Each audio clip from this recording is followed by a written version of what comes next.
Hello, welcome to Market Avenue. My name is Edward Nyako. One industry that has been caught up in the crossfire between the pandemic and the war going on in between Ukraine and Russia. The shipping line industry is really suffering, and this has caused a lot of disruptions in the global supply chain system. We're going to talk to Selassie Kofi today to find out more from him, a freight forwarder, as to what can be done and what is being done by those in that industry to ensure that goods can move across the Black Sea, which is the main point now today, that because of the war between Russia and Ukraine, it's been disrupted. But Cape Coast is now going to host the CIS match, and ahead of the CIS match, we are told business is booming.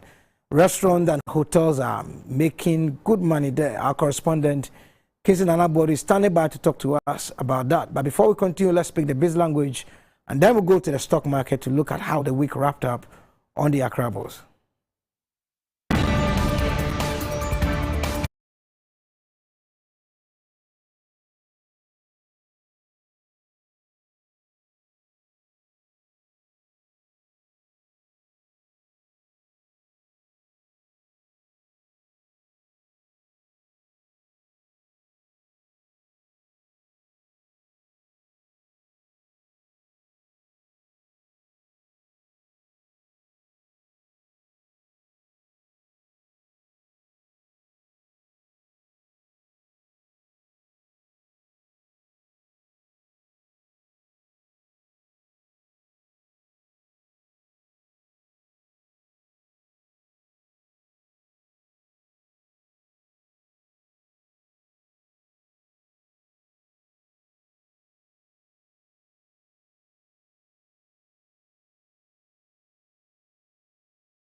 The Accra Bulls is so strong today. We've seen a composite index dipping by 0.9 points, and then the financial stock index also went down by 1.98 points. With the year-to-date return, it's still in a negative terrain, that is negative 2.11%, as against negative 1.62% in the financial stock segment. Let's look at the how things pan out in terms of volume of shares and then the value of the share, and then market capitalization. The volume of shares that were trading today stood at 1.5 million shares and was valued at 2,730 Ghana cedis, 59 pesos. So very low compared to what we were witnessing. We saw about 19 million on Tuesday and 95 million in terms of value, but today it was as low as 2,000 cedis, 730 Ghana cedis. The market cap is now still at 63 billion, but it dipped compared to what happened yesterday. It went down by almost 200 million Ghana cedis. So this is how the stock market pan out today. But let's look at the equity that sold shares today. Now we have Access Bank, as usual, went down by 0.10 pesos. In other words, it did by 10 pesos. And then the companies that gained today were Standard Chartered Bank was up by 1 peso, and then some wood also was up by 2 pesos. But in terms of normal volume of shares that were traded, we saw Access Bank trading 4,517, and then we saw also Car Bank doing about 1.7 million shares in terms of trading. Cocoa Processing doing 18,000, and then the company that saw a price change in terms of value going up, Standard Chartered sold 32,000 shares, and then some wood also sold 2,000 shares. Total volume of shares that were traded was 1.8 million and was valued at 1.5 million Ghana cedis. And that's how the market ended today. For this week, we're going straight to talk to our correspondent, Kingsley Nana Buadu. We go for a short break. When we come back, Kingsley is standing by to talk to us to find out more from him how businesses are booming or taking advantage of the CIS match that is coming on Sunday at Cape Coast.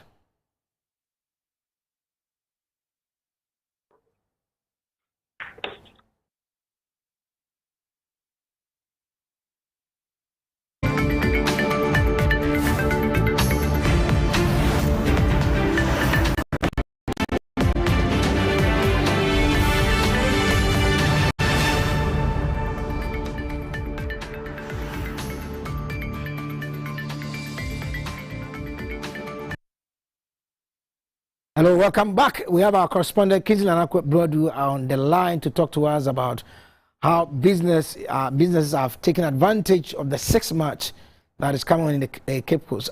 Kingsley Broadu, you're welcome. Thank you very much, Eddie. Great. We've seen that people are making feverish preparation towards the 6 March come Sunday. Where have you been to in terms of hotels and restaurants, and what is the scenario like?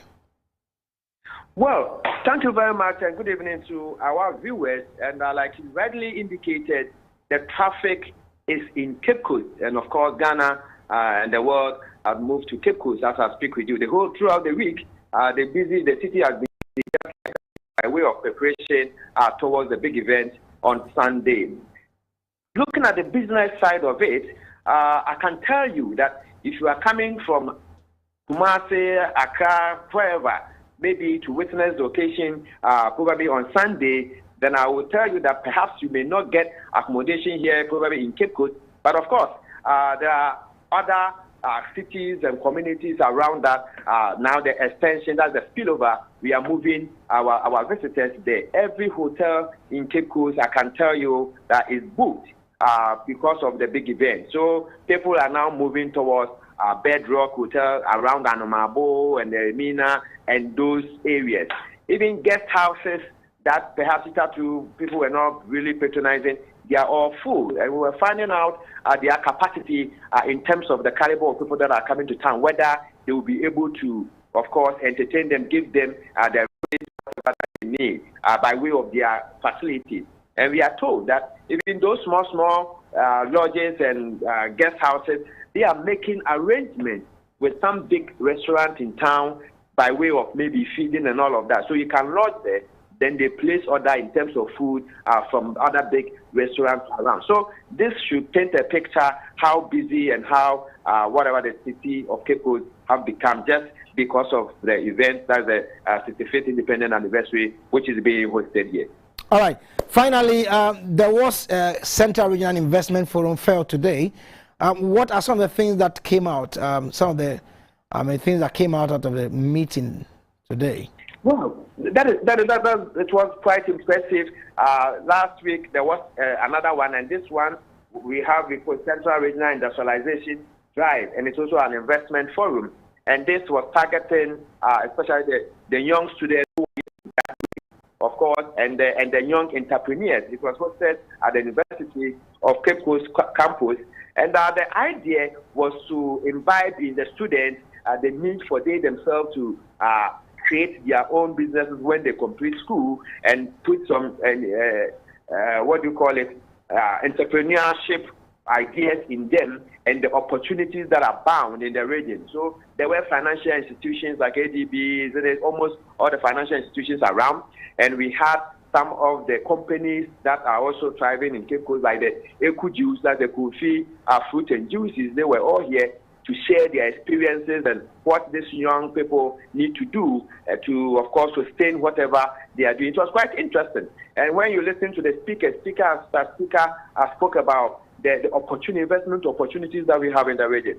We are talking about land availability. We are talking about peace and security in the region. We are talking about social amenities and infrastructure, road networks, our proximity to and other, maybe the national capital, Accra, and all of that. These are all areas that, of course, investments need to look out for and come to the region. By way of education, Edward, you will know that historically, the region, through its capital, Cape Coast, and Mina and Anomabo, it was the gateway to the Gold Coast. The region became the focal point of trade and commerce between the Gold Coast and the rest of the world, hitherto. So that idea is there, but unfortunately, when we talk about commerce and we talk about business economically, the region seems to be down. So stakeholders in the region are gearing up and wanting to, of course, use the independence anniversary, which we are glad and we are graciously accepted to host as a springboard to, of course, launch into businesses, calling investors to come and exposing some of the things that we have. And it's been quite successful, quite beautiful. The Central Regional Minister was explicit about things that we need for investors to turn to the region, given the opportunities we have and given the facilities and all the opportunities that we've talked about Yes, and most importantly, the peace and the stability we have, and the social amenities, and the proximity, maybe to the capital, Accra, and even to port. All right. Takoradi and all of that. Very grateful, Kingsley, for giving us an overview of what transpired at the Cape Coast Invest Forum. Thank you very much. We're going for a short break. When we come back, we're going to look at how the global supply chain, in terms of shipping line, has been caught between the crossfire of the pandemic and the Russian and the Ukrainian war.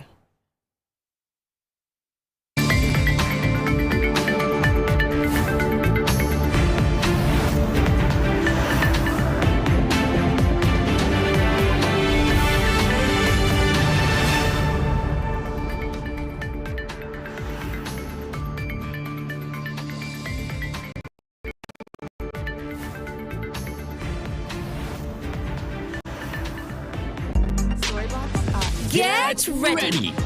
Ready for super duper experience. Quality entertainment. Real issues. Real opinions.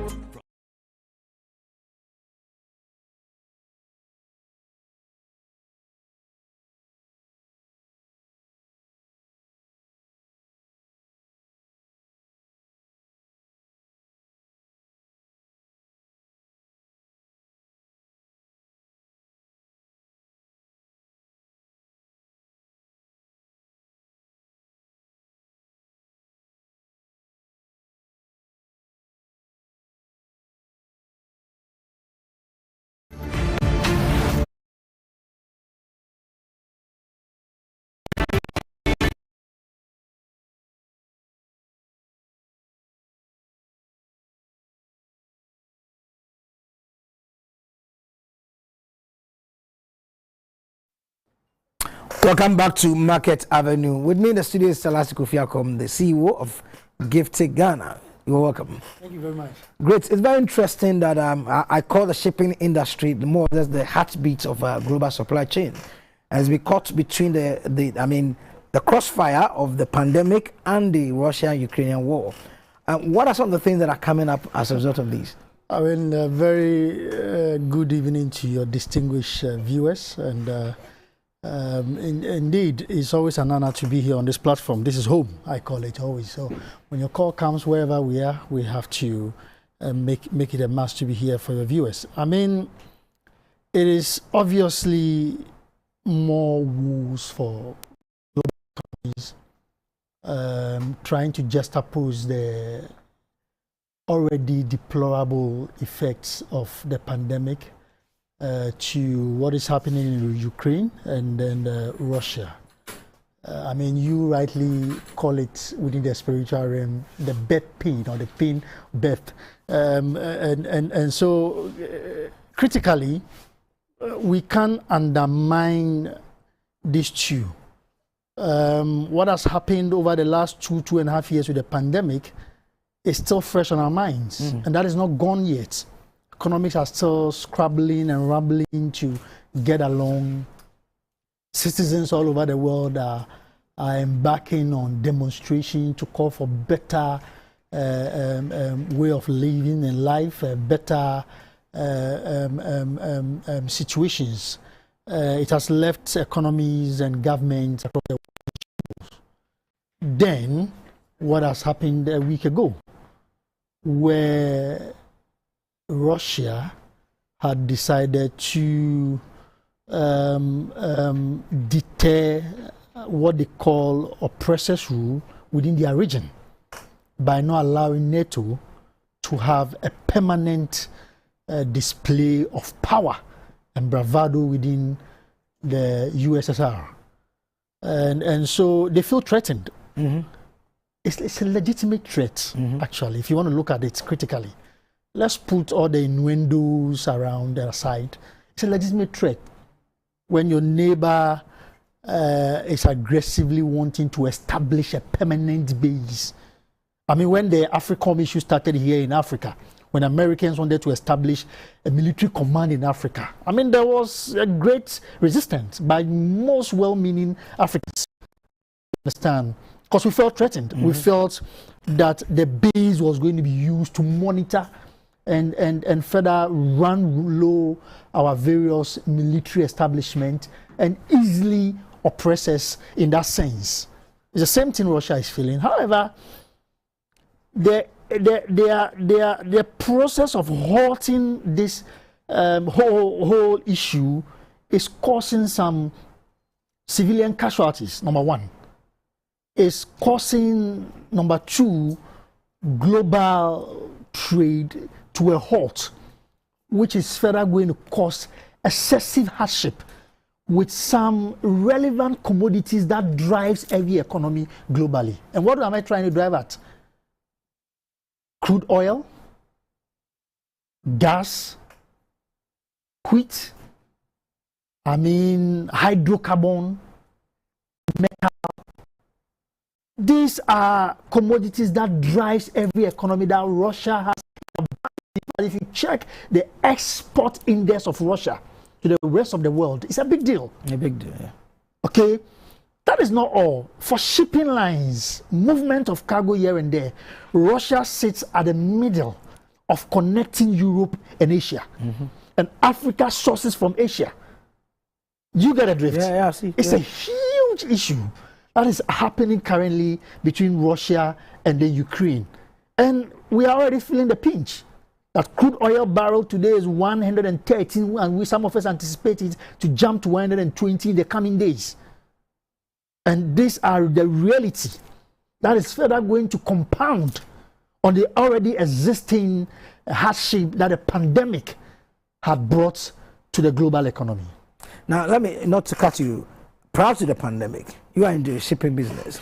A container, like say from China to Ghana, how much was it cost? Was it costing? The pandemic struck, how much was it? And now that we've seen this disruption as well. Well, very well. Before then, if you are doing a 20-footer TEU, you were from Far East to West Africa, depending on the commodity. The average commodity we're looking around sometimes 800 USD. Okay.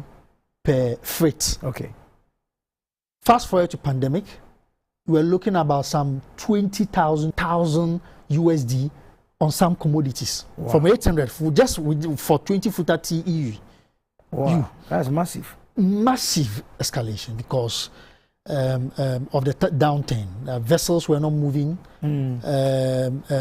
entire movement and production were halted. And so, a vessel wouldn't move until it has got its equilibrium because he needs to break even. Do you understand? If you wanted him to move at a certain time, then you have to be ready to pay for more. Right. Then fast forward to what is happening in Ukraine and Russia right now. The commodities that are going to suffer major escalation across the world is what I mentioned earlier. We are talking about oil, seed oil, which is Ukraine's most exported commodity, corn. One of the world's biggest exporters of corn. And you know how corn is in the day-to-day culinary lifestyle of an African. Let me put it that way. Let's even not go Europe or America, of Africa. Corn is everything for us. Because multiply you could use it to do several things in an individual setting or in a typical African home. You understand? And iron ore, metals. We are building this. Constructions everywhere. The construction industry will suffer. Do you understand? Then we are already, because one of the biggest determinant factor to inflation is the cost of goods and services. And what does that is petroleum products. Because you have to move from point A to point B. And you need petrol, you need gas to do this. So once these commodities have started seeing some abnormal increase due to the Russian-Ukraine escalation, then you expect economies around the world to feel the pinch. And that typically is one of Germany's major concerns. However, this is a united NATO agenda, and they couldn't exclude themselves from this unity. So despite the Nord Stream project that was supposed to pump gas directly from Russia to Germany and feed the rest of Europe, they have to halt it immediately. What does that mean to the German and the European economy? Escalation of the cost prices. That is going to inflate, inflation at a very higher rate. Now, we've seen that there is some move. For instance, Turkey, which sits on the Black Sea, was also trying to, because it's alliance with NATO, is trying to make sure that some commodities or ships from Russia will not get access to pass through. What would that also? What would be the impact on the supply chain system? You realize that ordinarily, Turkey would have supported the cause of Russia 101%. However, Turkey is equally a member of NATO, and so they are restrained.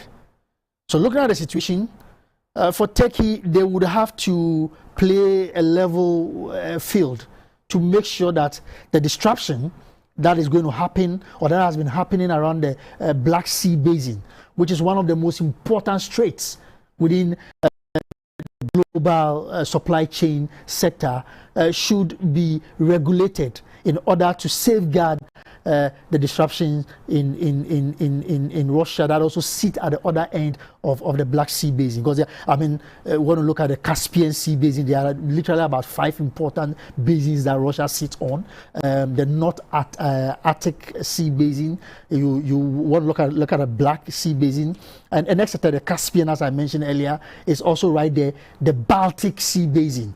This is how important and strategically placed Russia is.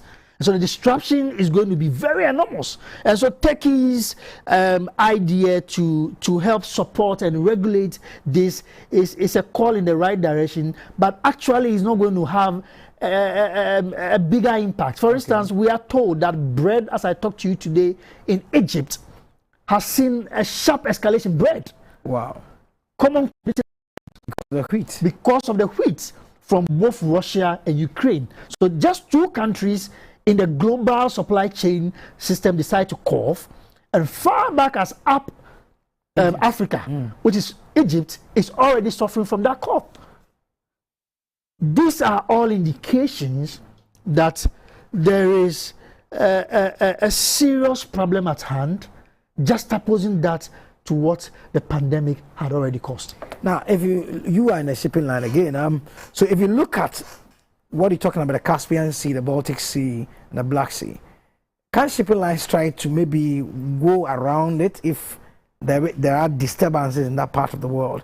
Go around it. I know it to translate perhaps into cost. That is what I was just going to say. I mean, if I'm moving from here to Tema, the motorway is the simplest way to get there within 30 minutes, and I intend to go and use the beach road, which is going to take me about an hour and 20 minutes. It means cost. The pandemic has brought excessive and untoward hardship to the general economy in every country across the globe. And so if they want to bypass the straits that would give them easy access to Europe and then to Denmark, Holland, and then back to Africa for cheaper prices of goods and services, and you want to use another route that will prolong, I mean, come on, already 12,000 USD, 20,000 USD for just 20-footer TEU. And what is going to happen? They have to change the route to about. Because, I mean, this is very, very worrying. Because if you take, for instance, Russia's biggest seaport, I think the Novorossiysk seaport, it does about in excess of 140 million metric tons annually. Ooh, that's massive. So blocking that alone, the global supply chain will be in a mess. This is the reality of what is at stake. So that immediately.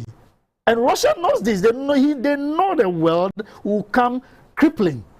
No, despite the sanctions left, right, center. See, Russia haven't struck yet. Because of where we stand and what we do in our position, certain comments we can't make. But Russia haven't started yet with Ukraine. There should be an immediate ceasefire. Whatever they want, world power should look at it and meet them halfway to bring an end to this invasion. Otherwise, the long run, if this continues for the next 1 month, just the next 1 month, we'll be in trouble. We'll be in serious trouble. You and I can't buy the bread we used to buy again. So we in our part of the world, you are in the business. Will it be advisable to look elsewhere, perhaps maybe resort to airlines, than to depend upon shipping lines? It still costs. What the airline is doing about 20-footer, the air freight, which is another multimodal transport avenue, available option to explore, is sometimes quadruple That is 4 times that rate. Are you willing to pay? Has your salaries been changed? Do you have your salaries seen some increases? No. And so it further would add a hardship on towards hardship to every economy, especially the ones that depend on Europe and Asia, which is Africa. We are in trouble.